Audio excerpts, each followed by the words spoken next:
আসসালামু আলাইকুম রহমতুল্লাহি ওয়া বারাকাতুহু। একটা ভিডিও দেখাই, তারপরে কিছু কথা বলবো। দুনিয়া করায় বড়াই মাইরা নেবেন ফিরে নেবেন কুচি কুচি দেওয়ার দরকার, বড় বড় বিল্ডিং এর দরকার।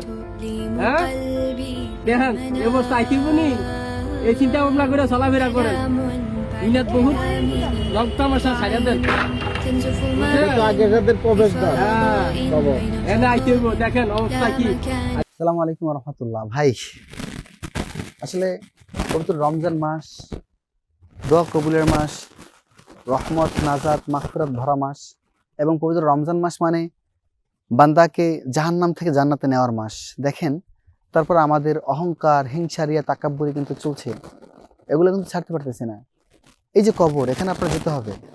এই দেহটার জন্য এত কিছু করতেছেন, এই দেহ থেকে দেখবেন একদিন আপনার গোস্ত ঝরে পড়ে গেছে, আপনার চোখ, আপনার এত সুন্দর চেহারা নষ্ট হয়ে যাবে এই অন্ধকার কবরে রাখার পরে। তো আর দুনিয়া মাজরাতুল আখিরা, দুনিয়াটা আখিরাতের বাজার। আপনি যদি এখান থেকে ভালো কিছু বাজার করে নিতে পারেন, তাহলে হয়তো বা আল্লাহ তাআলা ওই আখিরাতে, ওই কিয়ামতের ময়দানে আপনাকে অনেক বড় জাযা দান করবে।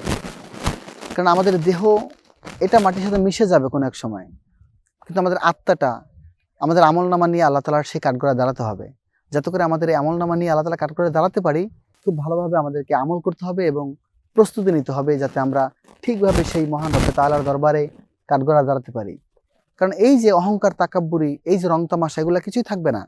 আপনি মারা যাবেন আজকে, কালকে আপনাকে লাশ বলে ডাকা হবে। তো আসুন আমরা সবাই শুধরে যাই, এবং বিশেষ করে পবিত্র মাহে রমজান, সেই উপলক্ষে রমজানে পবিত্রতা রক্ষা করে আল্লাহ তাআলার দেওয়া সঠিক পথে চলি। আসসালামু আলাইকুম ওয়া রাহমাতুল্লাহি ওয়া বারাকাতুহু।